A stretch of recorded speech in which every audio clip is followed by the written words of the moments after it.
Saudações ancestrais, sejam todos bem-vindos a mais um episódio do On Django Cast, aqui o nosso Parlamento Africano, onde nós fizemos uma viagem ao passado para ressignificarmos o presente e juntos construirmos o futuro. Mais um tema bem interessante, mas antes de ir ao tema, então em casa, você já segue o portal giranoticias.com para não perder nenhum episódio.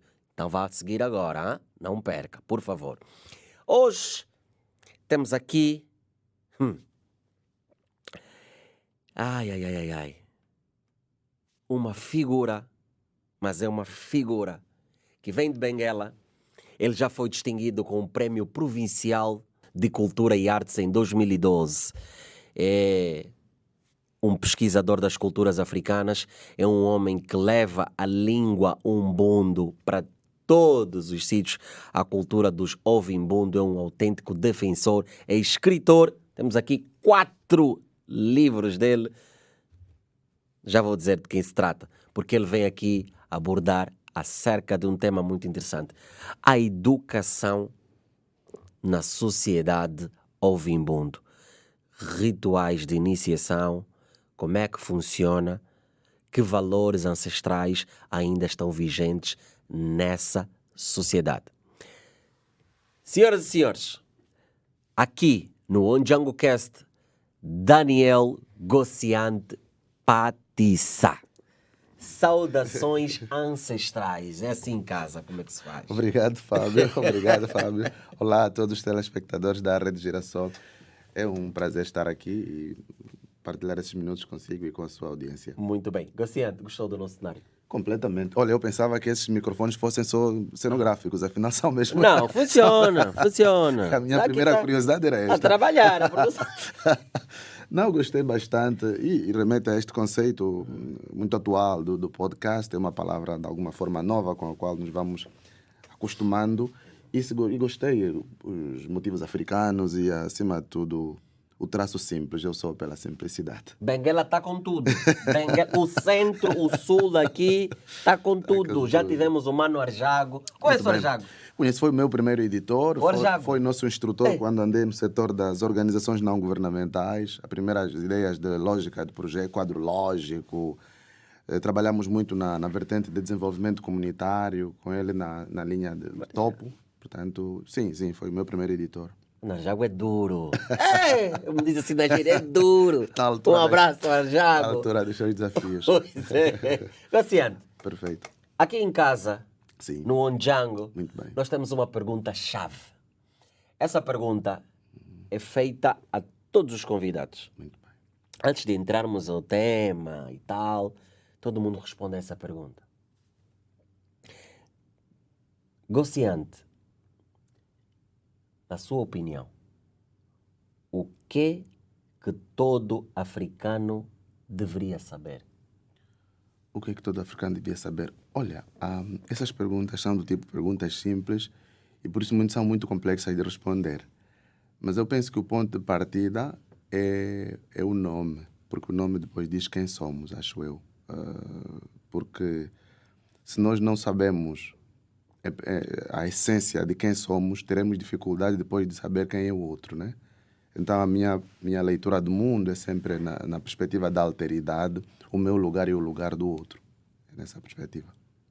Há um provérbio africano que diz o seguinte: é preciso toda uma aldeia para se educar uma criança. Afirmativo. Dentro da sociedade Ovimbundo, esta afirmação faz sentido no processo educativo? Sim, e a minha abordagem hoje aqui é olhar o processo educativo como uma dívida, né? Como uma dívida? Como uma dívida. E ao longo do programa vamos depois, mais ou menos, deixar isso claro como é que é. Mas eu vou lhe responder com uma parábola. Há uma lenda que nos conta de uma pessoa que, quando atinge uma certa idade, começa a se ingrar em termos de meios de produção.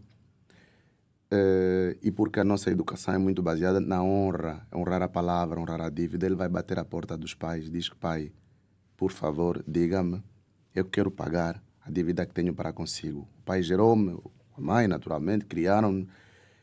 Diga-me quanto é que eu tenho que pagar. O pai diz: não me consegues pagar. Não me consegues pagar, Ainda não é momento, não tens o que... Não, pai, por favor, eu tenho aqui os meus meios, tenho gado. O pai diga, eu vou pagar, porque ser pai não é fácil. Ele diz que não. Vais viver, quando tu tiveres um filho, perderes noite porque a criança está a chorar, não poder sair porque a criança está com disenteria, conseguires educar esta criança e se tornar homem, terás pago a dívida que tens para comigo. O que tu me deves, não... A única moeda é esta. Quando passares pela experiência de ser pai, atravessares este rio tortuoso que é gerar um filho, suportar as birras, impedir-te no momento em que queres ser feliz com a mãe dele porque ele está naquela noite de birra. Aí volta para mim. Assim. Bem assim. Aí a dívida está paga. Então, e as sociedades tradicionais, sem generalizar, enquanto a sociedade moderna prepara o indivíduo, a sociedade tradicional prepara o membro da comunidade. Portanto, nós temos uma expressão em Umbundo que diz o familiar do outro é teu familiar também, porque há todo este princípio de pertença, não é? Então, portanto, a ideia é que quando se educa uma criança, não é uma tarefa dos pais, é uma tarefa do meio ao qual a criança pertence. Não é uma tarefa só dos pais. Portanto, a partir deste princípio, segundo o qual significa que o pai do meu vizinho é meu pai também. Eu cresci num meio em que a minha mãe tratava todos os homens da aldeia por cunhado, considerava-os irmãos do meu pai. Okay. Estes são os valores que reinam neste meio. Do mesmo jeito, o meu pai também vai considerar todas as... Tirando aquelas com as quais tem um grau de parentesco definido, mas é tudo parente por afinidade. Quer dizer, a questão de parentesco transcende a sanguinidade. Sim, é comunitário, porque nós pertencemos. Por isso é que eu tenho alguma dificuldade de encarar o papel do Soba ou do rei no centro urbano, porque aquela autoridade emana da consanguinidade, emana da linhagem. Portanto, quando vem aqui para o centro urbano, está todo disperso, custa-me perceber sobre quem é que a autoridade daquela entidade vai incidir. Porque naquele meio restrito, dentro do seu contexto sociocultural, os valores estão lá. Mas quando vem para cá, já fica um pouco difuso. Pois é. Eu fiquei assim a analisar e percebo que há muita semelhança nas diferentes culturas existentes aqui. Eu ainda apanhei um bocadinho daquela brecha, sair da década de 90, entrar 2000, de olhar para a comunidade e ver, parecia que todo mundo é pai. E é muitas coisas que levamos até hoje, não é? Chamar o pai do outro pai, a mãe do outro mãe. Podia até puxar-te as orelhas, se errasses. Se errasses, estava ali. E não tinha problema. Hoje as coisas mudaram, pá, teu pai é aquele que te fez, a tua mãe é aquele que te fez, e o outro é vizinho. E o vizinho deu um ar de distanciamento, não é? Afirmativo. Eu penso que é importante reconhecermos que as sociedades são dinâmicas, não há sociedades estanques.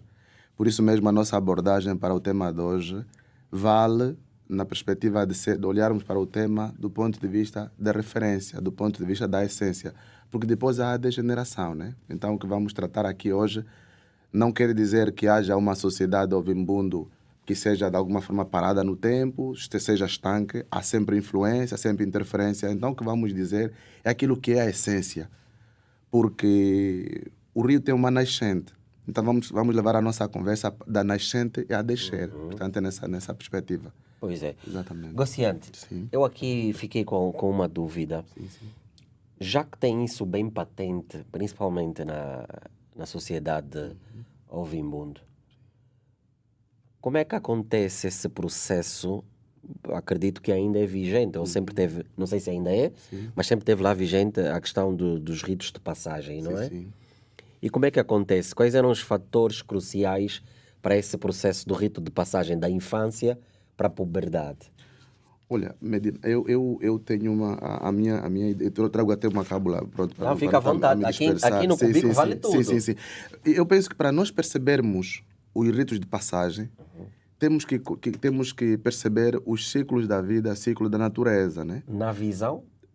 Pois, porque para percebermos o ciclo de passagem, temos que perceber mais ou menos quais são as etapas da vida de um ser humano naquele meio. Penso que isso vai nos ajudar muito. Isso é filosofia, não é? Sim, por quê? Porque os ritos de passagem, na verdade, não são 3 ou 4 acontecimentos que nós possamos pensar. Os ritos de passagem são transversais, é durante toda uma vida. E como a educação é feita por meio da observação, por meio da vivência e por meio da memória coletiva, cada etapa que acontece na vida de alguém está a ser um rito de passagem para quem está a observar. Por isso penso que Isso é bem interessante. por isso penso que é importante olharmos mais ou menos. Eu aqui, na minha construção, só para facilitar aqui, olhava para a educação na sociedade como sendo algo que acontece em 4 atos. Portanto, já falei dos ciclos da vida, do ciclo da natureza.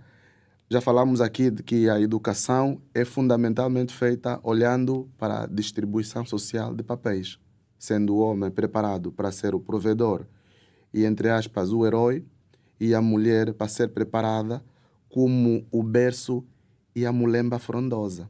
Mulemba frondosa. Portanto, a sombra. O meu pai faleceu em 2001. 5, 6 anos depois, continuou a ir à minha casa, continuar a ir à minha casa, familiares do meu pai, para buscar consolo à minha mãe. Quer dizer, portanto, a mulher é preparada para este papel. Daí que nós temos essa bebida que se chama atiçangua. Atiçangua significa, vem de okusangiwa, de ser encontrado, é um gesto de hospitalidade. E quem confecciona a atiçangua tem um papel sagrado naquele meio. Portanto, está a ver, por que é a mulher que prepara a quiçangua? Precisamente porque é a mulher que acolhe, a mulher que recebe a aldeia, não é? O homem trabalha para construir, mas o sossego da aldeia depende sobretudo da mulher. Se a mulher, por exemplo, for preguiçosa, for fofoqueira, não há sossego na aldeia. Porque quem educa no primeiro plano a criança é a mãe, não é? Portanto, a partir dali, vamos olhar então para o primeiro ato do processo que eu chamo rituais, porque não quero olhar só para 3 ou 4 elementos, quero olhar para um todo. O primeiro é o nascimento, como se celebra a criança que vem.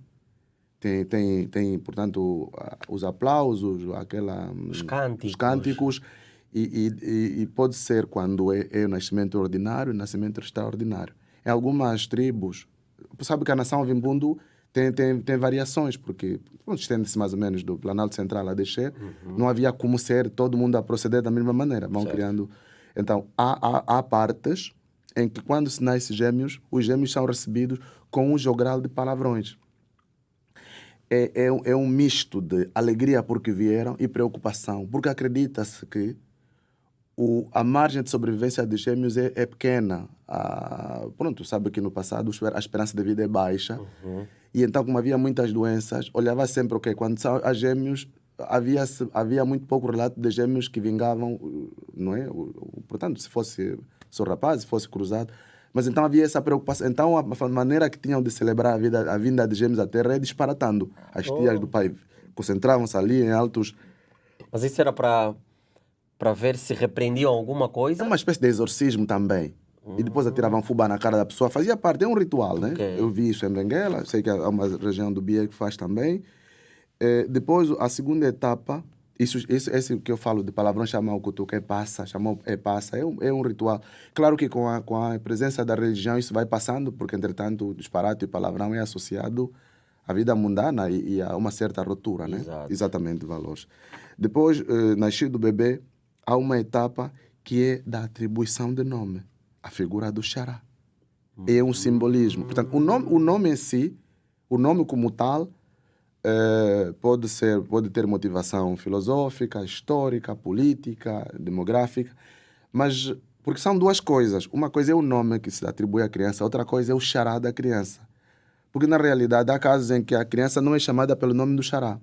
São duas coisas que podem ser a mesma coisa ou podem ser... Portanto, a constituição do nome em si é uma espécie de memória coletiva. Há um pretexto, há uma razão para o nome. Não é dado só por dar. Não. E depois há o xará que se escolhe, que é uma outra razão de ser. Ao primeiro filho a tendência é atribuir ao pai, ao avô, no caso que é o pai do pai. Normalmente, aquilo que eu conheço, o homem tende a reivindicar o direito de dar o primeiro xará, porque depois tem que se revezar. Agora esse filho é a mulher que arranja xará, esse é o homem. Então, há isto também. Há essa questão, depois há nomes que se atribuem também mediante acontecimentos. Por exemplo, se o filho nasce para lá dos 9 meses, atribuem o nome de Muhongo. Muhongo significa que a criança nasceu para lá do tempo previsto. Muhongo. Muhongo. Se é o filho póstumo, é Catanha. Portanto, há esses nomes assim, que quando nomes, ouve o nome de alguém que se chama assim, tu já sabes que quando ele nasceu, o pai dele havia morrido. O nome dele O nome já significa exatamente, já pois, diz algum isso. acontecimento marcante. Se for Njamba, tu já sabes que é gêmeo. Se for Cacinda, já sabe que nasceu depois dos gêmeos. Okay. Njamba, Ngeve, Ossi, portanto, são esses os 3 animais oponentes da natureza, significa que são filhos, são gêmeos, né? Portanto, há essa simbologia toda. Estamos a falar da segunda etapa do primeiro ato. Depois, a terceira etapa do primeiro ato é a idade da pré-adolescência. Ali já é que se começam a desenhar mais ou menos os caminhos. No seio familiar, as meninas ficam mais próximas das mães, das tias, aprendem já a lida doméstica e depois é o papel das tias preparar a menina para a fase adulta, da sexualidade, essas coisinhas. Os rapazes aproximam-se mais dos pais, já aprendem mais o cultivo, a caça e tudo mais. São separados por género? São separados, mas de maneira natural. Por exemplo, como é que acontece? Tens a arena da cozinha. O rapaz depois já não lá vai. Quem prepara as refeições, a menina... Então, aí a mulher prepara as refeições e eu também preparei aqui alguma. Ok, bom. Nós vamos provar agora, porque agora vamos para um curto intervalo e já voltamos para a continuidade da nossa conversa. Não saia daí.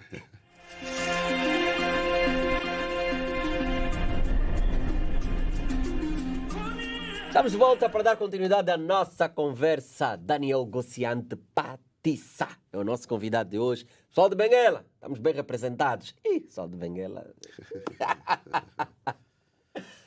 Ih, Gociante. Muito bem. Já falávamos aqui, travei, né? Não, vontade não. Isto aqui é dinâmico. Então, eu estou aqui a aprender, aqui a produção... A máquina flui. Vai, produção, vocês vão escrever o mesmo livro. Vocês são sempre com caneta e tal.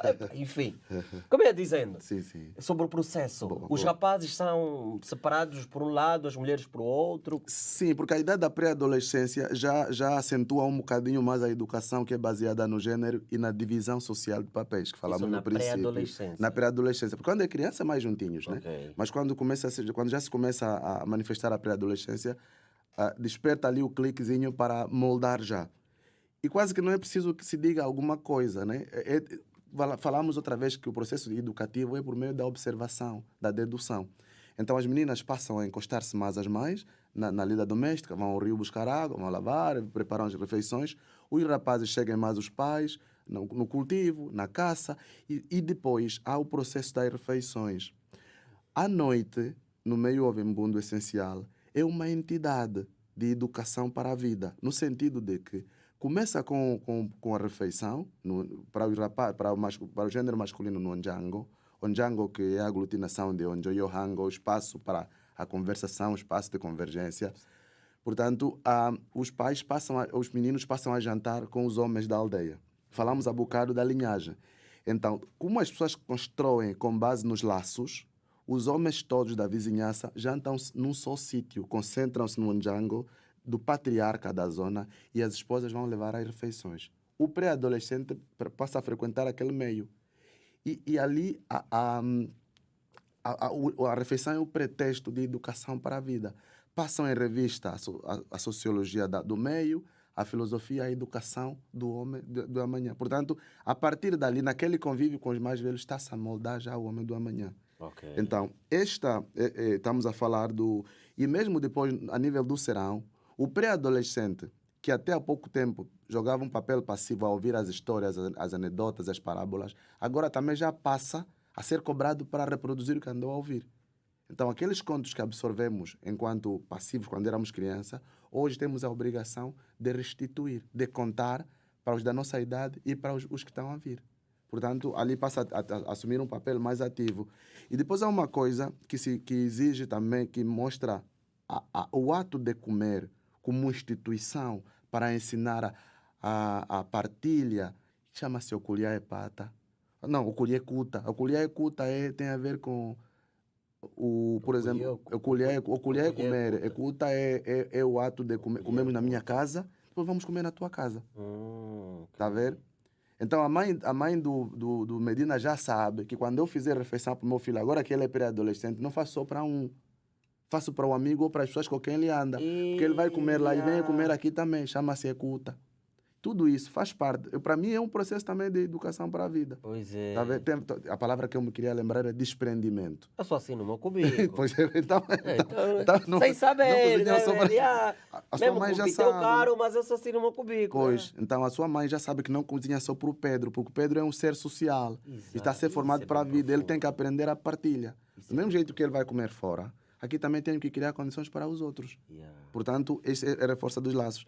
Depois, à medida que a idade, estamos ainda na pré-adolescência, que eu quero chamar isso a terceira Depois etapa. tem a terceira etapa, que é a fase adulta. Ainda estamos na pré-adolescência. Ainda estamos na pré-adolescência. Porque depois tudo vai chamar para...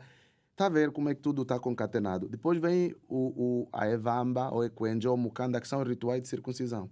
Quando a criança vai para aquele acampamento na mata, já aprendeu que comer é com os outros. Porque lá não tem mais a mãe, não tem o pai. Tem só o mestre da circuncisão, que eles chamam, não, como se chama o cunhado, não sei porquê. Está a ver? Então, estamos a falar, outra vez, voltamos ao princípio. Nós estamos a considerar as sociedades dinâmicas, estamos a falar da educação da criança no meio ovimbundo do ponto de vista da essência, Claro. da sociedade tradicional. Exatamente. Então, quando chega o cacimbo, o pré-adolescente, os rapazes vão para o mato, para o Equenge ou Evamba. Evamba não é só a remoção do prepúcio, é a escola para a vida, aprende filosofia, aprende sobrevivência, aprende artes e ofícios enquanto lá estiverem. Mas não lhes custa por quê? Porque eles já aprenderam aqui que o meu prato é o prato que eu vou comer com o meu companheiro. Portanto, lá a Evamba vai acentuar uma prática que começou com as mães. De modo que, na minha forma de ver, as mães participam. A Evamba é um meio às quais o gênero feminino não pode ter acesso. Porque depois ali há a aprendizagem dos códigos da vida que introduzem a figura mascarada do Chinganji. Chinganji, assim na minha apreciação, acho que é uma influência que vem da região Lunda Chokwe, porque é um pouco, reproduz um pouco a questão do Mukishi, e tanto é que a linguagem que se usa para falar, porque tem um código linguístico, mete a língua Chokwe em Ganguela. Portanto, eu acho que é uma influência que vem, como somos todos banto, acabamos por pertencer. Quando eles voltam de lá, já aprenderam a montar armadilhas para apanhar animais, aprenderam a caçar, aprenderam a estética do pênis, que agora vem com um pouco mais de higiene, porque está circuncidado. Aprende como tratar uma mulher, porque depois lá há coisas que vão experimentar em bananeiras. É toda uma escola. Quando eles voltam para a aldeia, portanto, já atingiram a maioridade. A maioridade de lá não espera os 18 anos. Tem a ver com a absorção dos valores, das técnicas, dos conhecimentos e de estar pronto para sobreviver sozinho. Portanto, ali é a maioridade. Pode Basta chegar muito ter cedo. isso, já é considerado ali dentro como maior... Sim. Como alguém que tem a maioridade. Porque se nós considerarmos que a matemática, a contagem é introduzida pelos árabes, portanto, a matemática dos números, assim como a conhecemos, matemática formal, penso que não é uma coisa que esteja lá presente. Então, tem as suas formas de contar os ciclos da vida. Pois é. Sim, então acho que é um pouco mais para a capacidade. E depois estamos a falar do gênero masculino. Há também o gênero feminino. Também, há outros chamam Efiko, outros chamam Mukanda. Ali já é um campo que eu não domino muito, porque há uma controvérsia, sobretudo porque se levanta a figura da excisão, que seria a remoção do clitóris, que é visto cientificamente e a nível dos direitos humanos como mutilação genital feminina. Portanto, é uma coisa que eu não domino, porque no meio em que cresci não existe. Não estou em condições de falar dela com propriedade. Mas há alguns meios que existem. Sim, na nível... E eles têm uma defesa. Sim. Dentro do seu aspecto cultural. Sim, tem uma narrativa. Okay. Aquilo que é visível que posso falar é que do mesmo jeito que há a figura mascarada, que também é lúdica, dança, usa nopa, chama Chinganji, há a figura também da mulher chama-se Kaviula, que é uma figura pintada, e em rituais festivos, sabe que os rituais são sazonais, é uma fase do ano, seja para celebrar o cultivo de sucesso, as caçadas. Quer dizer, cada época, cada ciclo da natureza tem uma resposta festiva a nível do povo. Tem uma dança, tem um cântico próprio, não é, para acompanhar as estações. Sobre a questão da Evamba, ou da Mukanda, que é feminino, não domino. No meio que cresci não há, mas sei que a nível do BIE, as zonas onde se pratica.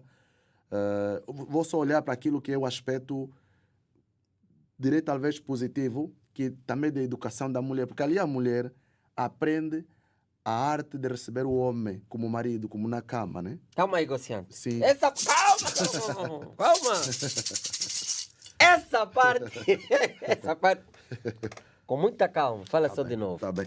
Não, A mulher aí aprende o quê? aprende a arte de ser mulher, de se preparar para ser mãe, a arte de receber o marido a nível da sexualidade. Isso Porque é uma arte e é tudo ensinado. Sim, porque se olharmos, por exemplo, para determinadas danças, né, como por exemplo a Chianda, algumas coreografias passam há uma narrativa por trás da dança, não é? Portanto, a dança é uma performance, é um número, né? Portanto, se vês o movimento sensual da Chianda, mostra que ali uma pedagogia, aí uma educação da mulher porque a sexualidade também é uma arte, né?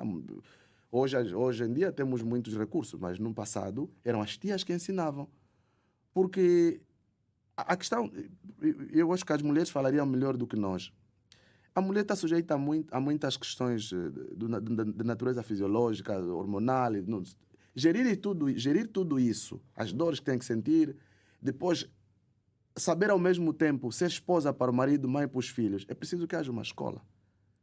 Então, como tirar prazer, como essas coisinhas, como fazer do ato não apenas uma obrigação de satisfazer o marido, como tá a ver tudo, porque no fundo, é um mundo, dizemos,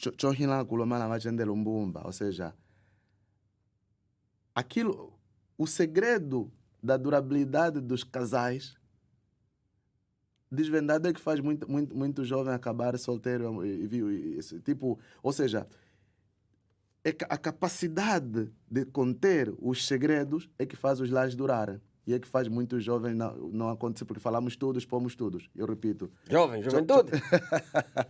Tem segredo em casa dos casais que não pode sair, né? Sim, os mais velhos que ficam 50 anos, há muita coisa ali que tem que dominar, porque aquilo em relação aos quais os mais velhos se calam, faz com que muitos casais jovens se destroçem imediatamente a seguir. Sabe fazer o quê? Sabe esse provérbio? Me manda só no WhatsApp. Tá bem, vamos fazer isso. Vou mandar na minha senhora. É preciso. Adoro. Preciso. Tá aqui. Yeah. Aqui no nosso Ndjango acontecem umas coisas assim no inverso. Sim, aqui o homem que faz que sangua. Sim, é? Prova só. Epá, tá bem. Prova só. Sou craque. Epá, isso é de milho, né? Sou craque. Epá, tá bem, obrigado. Essa parte já não te descobre quando perguntam se é de quê. Não faz mal. Epá, aqui olhando para essa questão. Não, vou brindar contigo. Ali sinais de. Ali sinais de. Vamos misturar brindar. o ocidental com o afro.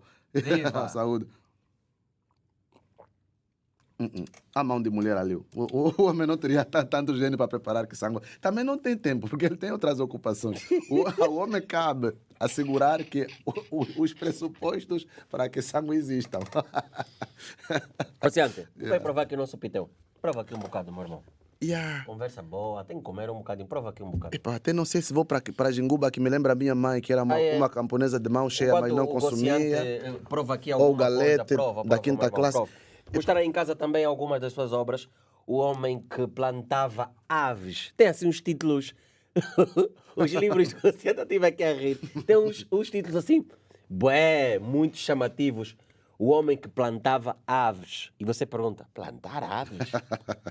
Yeah. O apito que nunca se ouviu. Que não se ouviu.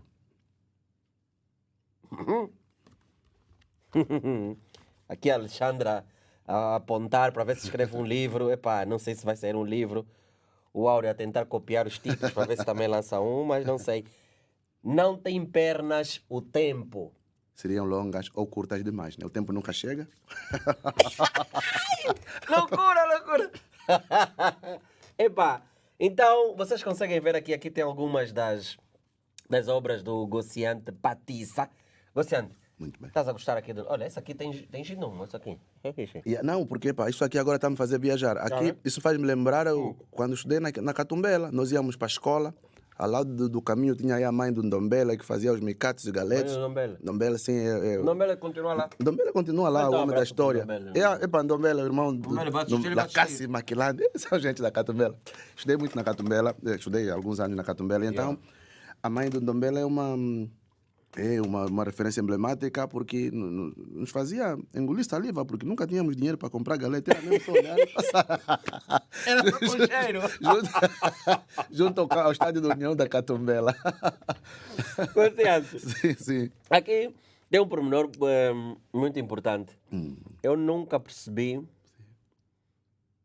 essa questão dos ritos de iniciação Muito bem. tão profundamente como explicaste aqui. Ok. Porque nós temos sempre uma visão de quando vamos falar deles ir já, pum! Como se fosse algo que acontece já naquele momento. Mas você traz aqui uma narrativa de que todos esses processos são ritos de iniciação. São ciclos da vida. São ciclos da vida. E que há primeiro de ser compreendido os ciclos da vida, trazendo aqui uma narrativa desde o nascimento, a questão da infanto-juvenil. E depois dessa, antes de entrares para a questão já da idade adulta, porque lá também, na sua essência, tem uma visão diferente, tem algo que eu vi quando estive em Benguela.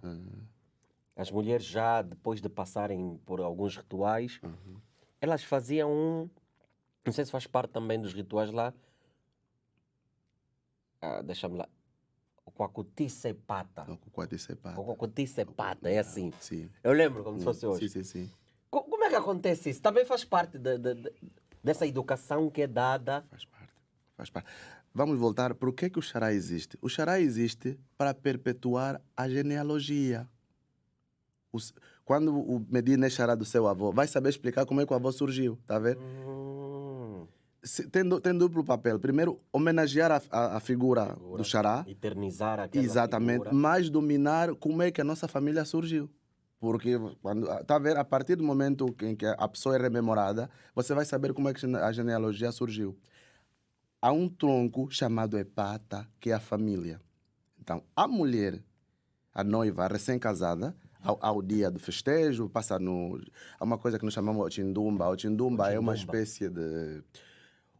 O salão do casamento lá no meio tradicional é um cerco feito com folhas de palmeira, de bananeira, e tem uma espécie de baliza. A mulher passa por aquela porta, chama-se Ochindumba. Bem interessante. Pois.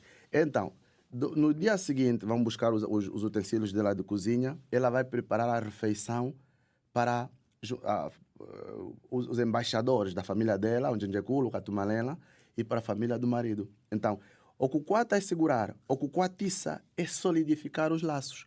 Portanto, aquela refeição que a mulher vai preparar, a recém-casada, para os dois lados da família, simboliza o início sólido de uma família que transborda para a unificação das famílias, porque na realidade o casamento não é entre duas pessoas, é entre famílias. E cada um de nós tem 4 galhos da sua família. Tem o pai e mãe do lado materno, não é? Tem o pai e mãe do lado materno e o pai e mãe do lado paterno. Portanto, o Kukwaticepata tem precisamente esse valor. A mulher...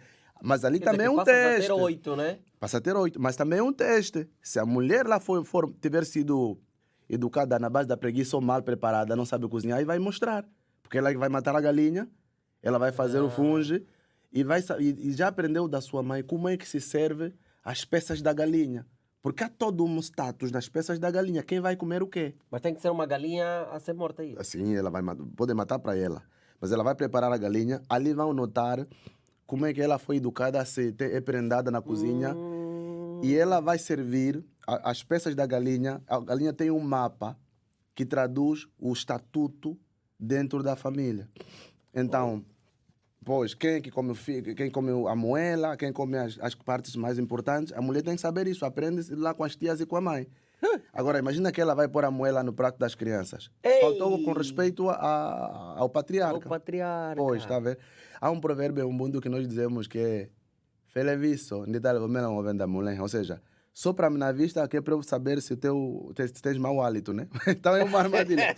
Portanto, eu penso que esse Kukwaticepata também é um bocado assim. Também é um pouco disso, yeah. Vai solidificar a família, mas mostra também se foste bem educada em termos de... Ou não. Estás a ver? Porque a dama ali que não sabe cozinhar já tem mesmo nota negativa. Isso pode dar separação?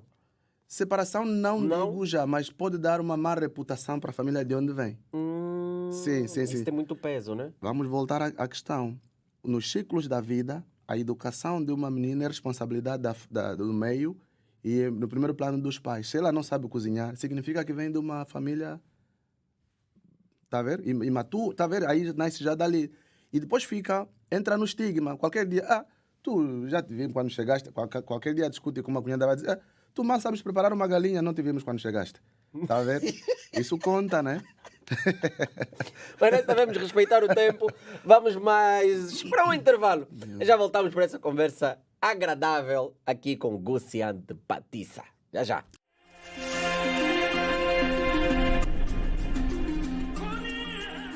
Estamos de volta para a última parte do Ondjango Cast. Eu não gosto quando estamos a chegar na reta final. Não gosto. Mas que rever essa ideia aqui do tempo, pessoal. Hein? Conversa aqui super agradável com Guciante Patissa. Olha, Guciante, essa conversa, nós ficamos aqui a galinha. Sim. Você estava a dizer, calma, nós aqui pegamos apenas a galinha, como é? É tirar as penas, não é? Assim, as penas e tal, sim. cortar a cabeça da galinha e está tudo bem, todo mundo come. Mas lá, dentro da educação que é dada, a galinha tem partes, tem componentes que servem para cada um. Sim. E a mulher tem que saber isso. Sim, tem que saber. Tem que saber e demonstrar. Não basta saber, é preciso aí Demonstrar que conhecer sabe. e demonstrar, sim. Yeah. Agora não estou em condições de ir ao pormenor, posso errar, mas aquilo que posso dizer é que não se deita fora nada. Eu penso que as tripas e as patas geralmente vão para, pronto, são para, enfim, são mais assim para criança, mas naquele ambiente ainda mais cerimonial, coração, moela, tudo isso tem significado, vai para o prato das entidades, né? Normalmente é a parte, sabe que o homem como é uma sociedade patriarcal, né? Então já sabe que as partes mais importantes, normalmente é o fígado, seja da galinha, seja de um outro animal. Então a noiva tem que saber demonstrar isto. Então a boa educação reside também ali. Estávamos a falar, ainda estávamos no segundo ato da pré-adolescência. Imagina que os miúdos voltaram agora da circuncisão, já são quase homens. O rapaz lhe é atribuído um pedaço de terra. Eu queria fazer um paralelismo com o que falou uma vez um antropólogo sul-africano. Ele faz outras polêmicas que não me interessam, mas ele falou uma palavra, uma frase que é lapidar. Diz o seguinte: antes de engravidar a mulher, o homem tem que saber engravidar a terra. Que é isso? Tem que saber como vai alimentar a mulher. Portanto, tem que dar-lhe um pedaço de terra para saber dominar os meios de produção. Então, já é adolescente, é jovem, agora tem uma terra, vai passar a cultivar também. Tem o seu próprio pedaço de terra. Há uma canção, vocês já ouviram falar Sakatindi, há uma passagem que diz: o cão é cão de pena, o lume de tende. Portanto, se a mulher vai andrajosa, o homem é parvo. Se a mulher não tem o que vestir, o homem é parvo, não é? Portanto, cabe a ti saber produzir, saber honrar a tua mulher dando-lhe o que de vestir, tá vendo? Então entra já a preocupação, o rapaz tem que... Agora não é só já ajudar, auxiliar os pais, ele tem que ter um pedaço, uma parcela dele próprio para saber se virar. E depois também já começa a ter um direito maior de participar nas sessões de julgamento tradicional, chamada Ekanga. Porque o julgamento tradicional é geralmente à volta de uma árvore frondosa, maior que o ver, já que a população será sempre maior que a capacidade do Ondjango. Então, um outro rito que eu acho que da iniciação é também ele participar das sessões de julgamento. Vai complementar com os provérbios, que funcionam como moral, tá a ver? Então, vai vendo isso tudo. Ali depois já estamos praticamente já no campo da maioridade, que não espera os 18 anos, tal como falamos. Já falamos que, e no serão já falamos que passa a ter um papel ativo, já falamos da atividade produtiva. Há uma outra coisa que eu acho também que é um meio de iniciação, que se chama Onjuluka. Onjuluka é o trabalho coletivo voluntário. Funciona da seguinte maneira. Imagine que hoje choveu em Luanda, a casa da mãe do João desabou. Todos os rapazes vão se juntar, vão confeccionar adobos, vão erguer a casa da mãe do João. Amanhã, quando for a casa da mãe do Francisco, todos os rapazes vão se juntar, fazer... O João vai também participar. Então, constrói-se ali uma espécie de capital social. Onjuluka. Portanto, não precisa de ninguém te ir bater a porta. Tu já sabes que no meio aconteceu isto, nós vamos todos contribuir. E ao fazer isso, ganho o direito de amanhã, quando for... Peço perdão. Amanhã, quando for comigo também, então a sociedade vem. Portanto, eu quero considerar todos esses elementos como parte da formação do homem. Pois, então, é isto. O Onjuluka é muito importante. Sim. E aqui em Luanda, se olharmos nas nossas ruas, Gociano, tinha que existir esse conceito, Sim, não é? porque eu não creio na lei do chicote. É verdade que as sociedades que estão bem organizadas hoje são aquelas que tiveram ditadura e o homem aprende com a ditadura. Mas penso que se for um valor que você absorve no provérbio, no exemplo e na sensibilidade humana, perpetua-se melhor, acho eu. Porque aquilo que a gente aprende com a lei do chicote e com a obrigação, amanhã, quando nós não estivermos a ser observados, nós não fazemos, resistimos. Então, quando assim é, imagine, por exemplo, houve até o Ministério da Educação e da Saúde no passado, ganharam muito com isto. Por quê? Como é que é? O professor, o salário atrasava-se muito. O professor precisava ter uma parcela de terra. Qual é o tempo que o professor vai ter de ir cultivar? Não tem. E o professor não pode morrer à fome. O que é que faz a aldeia? Faz a Angeluca. Vão cultivar para o professor. O que eles ganham em troca é a educação dos seus filhos. A mesma coisa com o enfermeiro. O enfermeiro lá na localidade não tem tempo de ir à lavra, mas também não pode morrer à fome, porque salva os nossos filhos. O que é que a comunidade faz? Vai a Angeluca. Vão cultivar para o enfermeiro. São esses valores que eu acho que são a escola para a vida. Não também. é? São mesmo escolas para a vida. Pois. Então, depois entramos já na maioridade, já entra a questão do namoro. É preciso, aí não é só eu amei a fulana, apaixonei-me, é também como é que é a família dela. São família de trabalho, é uma família de respeitabilidade. Aqui até diz assim, manter e perguntar, né? É isso. Mas isso vem de lá também. Vem de lá é a mesma também. coisa, isso é somos todos banto, né? Gira aqui entre nós, manter e perguntar. Mas é mesmo perguntar, né? Imagina, pode ter fama de histórico de feitiçaria, de fofoca, de destruíram. Tipo, tá a ver essas coisinhas todas, na hora de ir buscar o namoro, é tal coisa. Se de lá atrás os rituais não forem observados, depois tem, tá a ver, tudo, para mim, tudo está concatenado, tudo é. Tudo flui como um rio, né? Não acho que haja atos que sejam de alguma forma esporádicos. Tudo está alinhado. Voltamos a falar que a educação é como uma dívida, não é? Paga-se a dívida quando se gera um novo ser para devolver à comunidade, mas paga-se também a dívida no sentido de que a minha conduta lá mais para frente vai ser julgada. E queremos todos que seja bem, não é? Porque somos todos seres sociais. Aí depois, nessa idade da pré-adolescência, a maioridade revelam-se também já os talentos. Quem joga bola, quem caça melhor, tudo isso já emerge da melhor maneira. Isto tudo depois vai levar já para a idade adulta, que é da preparação já, do casamento, essas coisinhas. Portanto, a minha preocupação foi mais incidir naquilo que vem antes do casamento, né?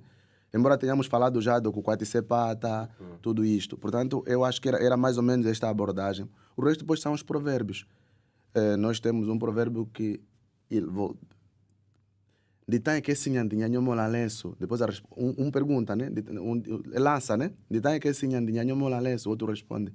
E na eu quando ende pelen cucoiola. Ou seja, eu estou por cima de uma pedra e vou abanando o lenço. E a resposta é da mãe do outro que vai andrajosa, não tem o que vestir, não te rias. Portanto, são essas coisinhas. Não precisa alguém te dar chapada. Tu ouviste várias vezes esse provérbio, tu lançaste-o várias vezes e cresceste a ouvir isso da mãe do outro que não tem o que vestir. Não é para nos rirmos. Estás a ver? São essas coisinhas. É o provérbio, o serão, a força da palavra, a força da imagem e, sobretudo, a força do sentimento de pertença. É isso que faz o homem no meio rural. Gociante, na sua opinião, Sim. nós estamos hoje já a viver um contexto que passou por vários processos. Sim. Processo de colonização, o processo da inserção da educação de outros povos. Certo. E as sociedades hoje são diferentes. Sim. O que é que ainda pode ser preservado? Não vou dizer nas zonas mais rurais, porque acredito que é mais fácil preservar essas coisas. Sim. Eu firmo mais assim na questão das grandes cidades. Sim. Que valores esses educacionais, não só lá, mas que podem, falou aqui que somos banto, que podem migrar até para aqui, para Luanda e outras províncias do país, mas que valores que estão aí enraizados nesse caso da sociedade, na educação da sociedade ovimbundo, que valores esses você acredita que ainda podem ser usados, ainda podem ser aplicados aqui nos outros contextos? Olha, eu sou formado em Ciências da Educação, como licenciatura, e há um princípio que nós observamos, que diz o seguinte: a educação é um instrumento classicista, reproduz sempre a vontade de quem governa, de quem lidera. Portanto, para mim é uma questão de políticas de Estado, proteger as minorias, proteger questões de identidade, lançarmos o desafio permanente mesmo, de não confundir a nossa essência com a língua portuguesa. Entender que o português tem que dialogar com outras línguas, porque uma língua carrega uma cultura. A língua é a expressão de uma cultura. Ao desvalorizar as línguas nacionais por omissão, estamos, por outro lado, a fomentar a aniquilação daquilo que as línguas trazem. Eu vi uma coisa que me entristeceu muito esta semana. A semana passada, vi uma peça na televisão, uma coisa assim, perguntaram a uma miúda Khoisan, que tinha sido posta na escola, o que é bom. O que é que ela quer ser no futuro? Disse que quer ser madre para ajudar as pessoas. A leitura que eu faço rapidamente é que ali tem um princípio de vulnerabilidade econômica. É a madre que lhe está a dar elementos essenciais básicos, porque eu não estou a ver uma menina Khoisan querer ser madre e para ajudar. Aquilo que eu entendo é que a madre é que lhes está a dar comida, o que vestir. Então temos que evitar que as minorias fiquem nesta condição de vulnerável, para que depois não se confunda a assistência social com a contaminação de identidade, tá vendo? Não me cabe na minha cabeça uma menina pequena, Khoisan, dizer que quer ser madre. Para mim está ali um sinal claro de lavagem cerebral. E temos que olhar para essas questões. Vamos alfabetizar a população o Khoi e o San, sem que isso signifique necessariamente a indoctrinação cristã por meio da barriga. Tá a ver? Temos que olhar para isto. É preocupante. Eu, em 2009, quando lancei meses depois de lançar o livro Consulado do Vazio, que é o meu livro de estreia de poesia, fui ao Lubango lançar, fui recebido pelo XIA KPMK e tivemos lá uma conferência com a senhora Marcelina Gomes, era na altura a diretora provincial da cultura, e ela já se batia naquela altura, porque dizia que a Igreja Católica havia usurpado o ritual efíco, tirou do meio ancestral, colocou na igreja. Efíco não pode ser um ritual da Igreja Católica. Não, porque há excisão e há mutilação genital feminina. A senhora Marcelina Gomes, estou a citar, está escrito, que é daquele grupo sociolinguístico, disse: isto é falácia. Não há cirurgia absolutamente nenhuma na EFICO, não há nada disto que estão a dizer, portanto, é um abuso a igreja achar que vai levar o EFICO para o espaço da igreja. Temos que separar. A civilização judaico-cristã é uma coisa, as tradições bantus são outra.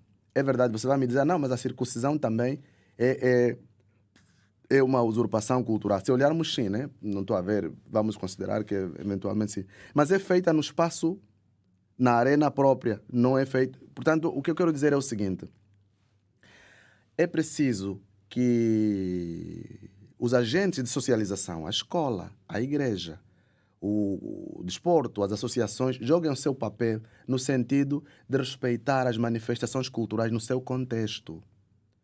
Eu fico contente porque já ouvi falar, em tempo estive num programa e estava lá um musicólogo tocoísta a dizer que na sua igreja já haviam reintroduzido a marimba e os quiçanges, os instrumentos musicais, porque até há pouco tempo eram instrumentos associados ao diabo. Não estou a dizer na igreja católica, na igreja mas tocoísta. em algumas igrejas? Não, porque há esta percepção de por tudo e por nada. A religião opera muito com base na culpa e no medo, né? Então, é preciso entender que do mesmo jeito que temos pianos, guitarras, instrumentos mais, digamos, mais ocidentais, há instrumentos...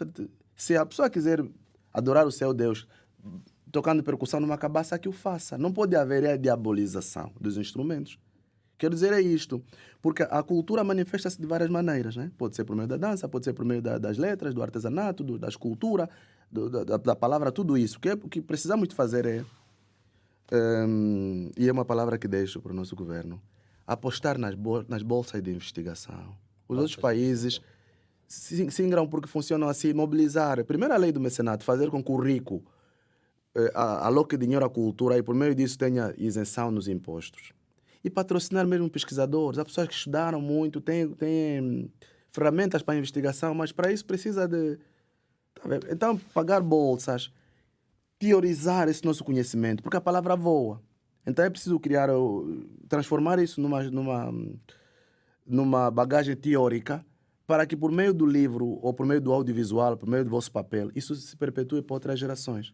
Mas, acima de tudo, se resume a uma coisa: olhar para as nossas línguas, olhar para as nossas manifestações culturais a partir de um ponto de vista de dignidade. Não pode haver subalternização. Agora, quem fala português é mais importante do que quem fala quimbundo. Não. Tem que se olhar para isto. O cidadão que só fala o seu nhaneca, que só fala quimbundo, não pode ser tratado, quando for tratar o seu BI, como se fosse cidadão de segunda, sujeito àqueles berros de pessoas mal preparadas. Está a ver? Então, há uma instituição vai me dizer, não, só se entra de camisa. Então, e o mucubal que não usa camisa não pode entrar? No seu próprio país fica limitado? Portanto, são essas questões que temos que nos questionar. Temos que olhar cada vez mais para políticas inclusivas. Isso faz por meio de quê? Da valorização, da investigação e da proteção institucional. É por aí. Gociante Patrícia. Eu fiquei assim... Eita, Fiquei assim... Gociante. Assim, estamos assim na reta final. Está a ser muito agradável conversar consigo. Muito. Eu fiquei assim, estou aqui ainda à procura de palavras. Eu falo muito. Não é sobre falar muito. É sobre o que forneceu aqui para nós, que é de grande importância. E fico também muito feliz por ver esse seu compromisso pela manutenção, pelo resgate, pela vivência das nossas culturas. É nosso. Eu é tu mulher, eu tô lá com moche. É nosso e deve ser sempre. E nós estamos aqui cada um. E eu acredito que se cada um de nós, no lugar onde estiver inserido, fizer a sua parte, vamos mais longe. Quem escreve, que escreva. Quem está nos órgãos de comunicação social, que leva o que é nosso. Vocês quem multiplicam. Canta. Então as coisas vão, porque nós somos, de certa forma, influenciadores. Sim. Com aquilo que nós fizemos e que se tivermos que influenciar as pessoas lá em casa, principalmente o nosso público que é muito jovem, se tivermos que influenciar as pessoas lá em casa, que influenciemos essas pessoas da maneira mais positiva e que nessas influências estejam lá vigentes aquilo que nos representa. Naturalmente. Pois, porque todo povo fora do seu habitat natural é igual a um peixe que é criado num aquário.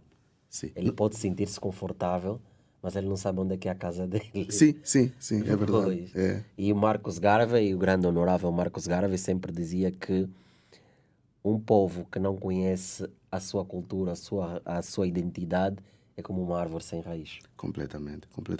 E pronto, neste campo defendo eu que a globalidade, a globalização, vale enquanto for a plataforma do encontro de identidades. Do encontro. Pois. Não temos que nos anular porque achamos que... Porque sabe que há uma má percepção do que é moderno. Moderno não significa necessariamente que agora é uma espécie de tábua rasa, temos que apagar as nossas referências. Não. O moderno pode ser feito com a contribuição do que nós vivemos em termos de referência. Podemos até introduzir alguma inovaçãozinha, mas temos que ter referências mesmo. Temos que ter tronco. Você falou em raízes. Diz tudo. Pois é. Gociante, assim como forma de despedida para essa câmara, Muito é a bem. sua, conselhos deixas principalmente aos jovens, adolescentes e jovens, porque eles assistem muito a esse programa e é principalmente definido para eles. Que conselhos, trazendo sempre a nossa cultura como a base, que conselhos deixas lá em casa para os jovens, relacionado à educação, relacionado à nossa cultura? Nos bons e nos maus momentos, amar o país, lembrarmos-nos sempre de que uma parte da nossa essência foi enterrada neste solo. A nossa secundina, o nosso umbigo. Começa por ali. Amar o país nos bons e nos maus momentos. E outro conselho é conversar com os mais velhos. Se não der para ler, não há problema. Mas converse com o seu avô, converse com o avô do seu amigo. É um bocado isto. Temos que pensar que o nosso meio está acima de nós. Mais ou menos como no desporto se diz que o brilho coletivo tem que estar acima do brilho individual, né? Portanto, o que é que eu vou contribuir para que esta propriedade coletiva chamada sociedade possa desenvolver? É um bocadinho isto.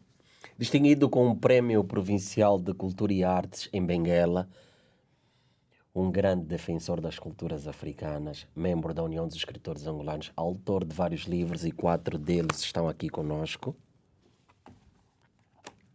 com uns títulos assim super interessantes. Não conseguem ver aí em casa? Pois, aqui está. Gociante Patissa, meu irmão. Muito obrigado. Foi um Vou prazer começar a conhecê-lo. agradecer com a língua da sua região, da Pandula. Lá meu anda pandula chalo. Agora com a da minha região, Ngasakidila, Saki saki.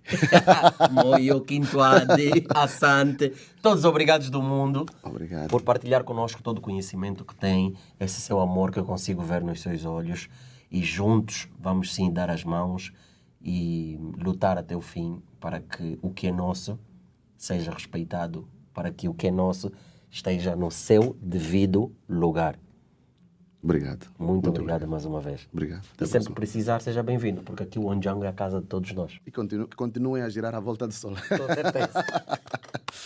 É desta forma agradável, com essa conversa super. Antes de irmos embora, atenção, já sei que o portal giranoticias.com é agora portalgiranoticias.com. Também estamos na TV Girassol, canal 20 da SAP, 54 da TV Cabo e 508 da DSTV. JangoCast é aqui onde mora a ancestralidade africana.